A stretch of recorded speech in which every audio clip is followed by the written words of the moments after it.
नमस्कार। चलिए आज चलते हैं उस दौर में जब एक चुटकी नमक ने ब्रिटिश साम्राज्य को हिलाकर रख दिया था। हम बात कर रहे हैं नमक सत्याग्रह की, जो सिर्फ एक मार्च नहीं था बल्कि पूरे देश के जागने का एक प्रतीक था। लेकिन सोचिए, नमक जैसी एक मामूली सी चीज, उस पर लगा एक छोटा सा टैक्स आखिर कैसे दुनिया के सबसे ताकतवर साम्राज्यों में से एक की नींव हिला सकता था। इसका जवाब छुपा है आजादी की लड़ाई के एक बहुत ही रोचक किस्से में। तो शुरू करते हैं इस कहानी का पहला पड़ाव। यहां हम समझेंगे कि कैसे आजादी की लड़ाई का मकसद ही पूरी तरह से बदल गया। डोमिनियन स्टेटस से पूर्ण स्वराज तक का सफर। तो देखिए चीजें कितनी तेजी से बदली। दिसंबर 1928 में कांग्रेस ने अंग्रेजों को साफ साफ एक साल का टाइम दिया कि भाई हमें डोमिनियन स्टेटस दो। लेकिन जब एक साल बीत गया और कुछ नहीं हुआ, तो दिसंबर 1929 में लाहौर में कांग्रेस ने एक बड़ा फैसला ले लिया। अब उन्हें डोमिनियन स्टेटस नहीं चाहिए था, अब उनका टारगेट था पूर्ण स्वराज यानी कंप्लीट इंडिपेंडेंस। और इसी जोश के साथ 26 जनवरी 1930 को पहली बार आज़ादी का दिन मनाया गया। और जवाहरलाल नेहरू के ये शब्द उस वक्त के जोश और जुनून को बिल्कुल साफ दिखाते हैं। ये सिर्फ एक पॉलिटिकल अनाउंसमेंट नहीं थी, नहीं, ये एक चैलेंज था, एक खुली चुनौती। माहौल में एक अलग ही एनर्जी थी, एक मजबूत इरादा था जो आगे चलकर एक बहुत बड़े आंदोलन की जमीन तैयार कर रहा था। तो जमीन तो तैयार हो चुकी थी, लेकिन आंदोलन को शुरू करने वाली वो चिंगारी क्या थी? बस अब हम आते हैं अपने दूसरे पड़ाव पर। यहां बात होगी उस चिंगारी की जिसने पूरे देश में समझिए आग लगा दी। और वो चिंगारी थी एक चुटकी नमक। ये गांधी जी की स्ट्रेटेजिक सोच का एक बेहतरीन नमूना था। लेकिन ये सवाल मन में जरूर आता है ना, कि जब अंग्रेजों के खिलाफ इतनी सारी शिकायतें थीं, भारी भरकम टैक्स, गलत कानून, पॉलिटिकल राइट्स का ना मिलना, तो फिर इन सबको छोड़कर नमक को ही क्यों चुना गया? क्यों? इसके पीछे की स्ट्रैटेजी सच में कमाल की थी।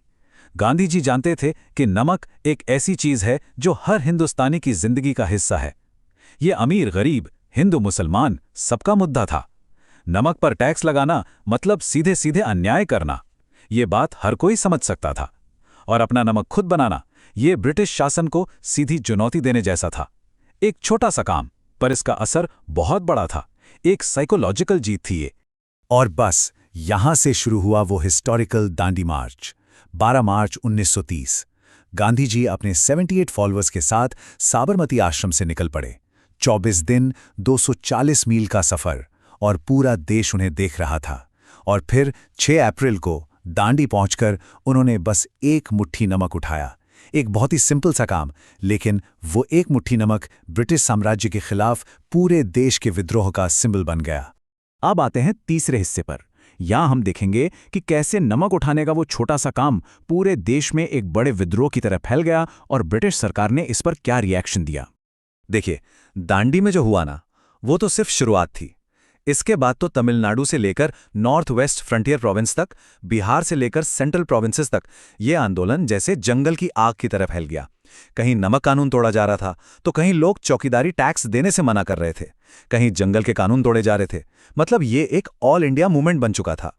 और इस पूरे आंदोलन का जो कोर प्रिंसिपल था, वो था अहिंसा, यानी कि नॉन वायलेंस। धरसाना में सत्याग्रहियों को सरोजिनी नायडू ने जो इंस्ट्रक्शंस दिए थे, वो इस बात का सबूत हैं। लेकिन अहिंसा के सिद्धांत का सामना हुआ एक बेहद क्रूर सच्चाई से। अमेरिकन जर्नलिस्ट वेब मिलर ने धरसाना में जो अपनी आंखों से देखा, उसने दुनिया को झिंझोड़ कर रख दिया। सत्याग्रहियों का वो अटल साहस और ब्रिटिश पुलिस की वो बर्बरता, इस घटना ने पूरी दुनिया का ध्यान इस तरफ खींचा।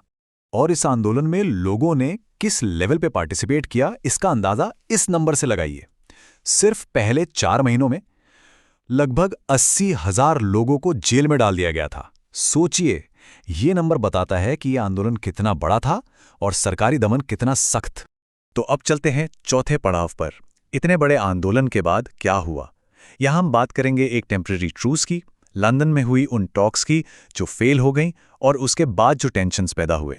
महीनों तक चले इस आंदोलन और सरकारी दबाव के बाद आखिरकार सरकार को बातचीत के लिए आगे आना पड़ा। मार्च 1931 में गांधी इरविन पैक्ट साइन हुआ। इसमें सरकार कुछ बातों पर राजी हुई, जैसे पॉलिटिकल प्रिजनर्स को छोड़ना और नमक बनाने की इजाज़त देना। और इसके बदले में कांग्रेस में सिविल डिसोबीडियंस मूवमेंट को रोक दिया और लंदन में होने वाली सेकेंड राउंड टेबल कॉन्फ्रेंस में हिस्सा लेने के लिए हाँ कर दी। लेकिन अफसोस, लंदन में हुई ये बातचीत फेल हो गई। सबसे बड़ा मुद्दा अटका माइनॉरिटीज़ के रिप्रेजेंटेशन पर। जिस पर कोई अग्रीमेंट नहीं हो पाया। गांधी जी को खाली हाथ इंडिया वापस आना पड़ा और समझौते की सारी उम्मीदें टूट गईं। और अब हम पहुंचते हैं इस कहानी के आखिरी और शायद सबसे कॉम्प्लिकेटेड हिस्से पर। अब लड़ाई सिर्फ अंग्रेजों से नहीं थी, अब ये एक आंतरिक, एक इंटरनल डिबेट बन चुकी थी। ये लड़ाई अब हिंदुस्तान की आत्मा के लिए थी। तो जब लंदन टॉक्स फेल हो गईं तो British prime minister Ramsay MacDonald ने कम्युनल अवार्ड का ऐलान कर दिया। अब ये क्या था? ये एक प्लान था जिसके तहत अलग अलग कम्युनिटीज को सेपरेट इलेक्टोरेट्स यानी अलग से वोट करने का अधिकार दिया जाना था, और पहली बार इसमें डिप्रेस्ड क्लासेस यानी दलितों को भी शामिल किया गया। इस एक फैसले ने नेशनलिस्ट मूवमेंट के अंदर एक बड़ा संकट खड़ा कर दिया। और इस मुद्दे पर दो बड़े नेताओं के बीच एक फंडामेंटल डिसएग्रीमेंट था। एक तरफ थे गांधी जी। उनका मानना था कि डिप्रेस्ड क्लासेस के लिए अलग से इलेक्टोरेट्स हिंदू समाज को हमेशा के लिए बांट देंगे।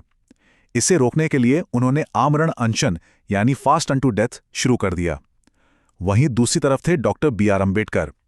उनका तर्क था कि डिप्रेस्ड क्लासेस को सच्चे पॉलिटिकल रिप्रेजेंटेशन और सुरक्षा के लिए इन सेपरेट इलेक्टोरेट्स की सख्त जरूरत है, ताकि मेजॉरिटी कास्ट हिंदू उनके नेताओं को कंट्रोल ना कर सके। इस बड़े संकट को सुलझाने के लिए फिर पूना पैक्ट साइन हुआ। ये एक बहुत ही इंपॉर्टेंट समझौता था। इसके तहत सेपरेट इलेक्टोरेट्स का आइडिया तो छोड़ दिया गया, लेकिन बदले में डिप्रेस्ड क्लासेस के लिए रिजर्व्ड सीट्स की संख्या बढ़ा दी गई। प्रोविंशियल लेजिस्लेचर्स में उनके लिए सीट्स 71 से बढ़कर सीधे 147 कर दी गई, मतलब डबल से भी ज्यादा। तो आखिर में एक बड़ा सवाल सामने आता है। ये सही है कि नमक सत्याग्रह से फौरन आज़ादी नहीं मिली, पूर्ण स्वराज हासिल नहीं हुआ, लेकिन इसने हिंदुस्तान की सोसाइटी और आज़ादी की लड़ाई पर एक ऐसी छाप छोड़ी जिसे मिटाया नहीं जा सकता। तो क्या यह आंदोलन सिर्फ पॉलिटिकल आज़ादी के लिए था, या इसने सोशल जस्टिस और इस देश की आत्मा के लिए भी एक नई लड़ाई की शुरुआत की थी? ये एक ऐसी बात है जिस पर सोचना बहुत जरूरी है।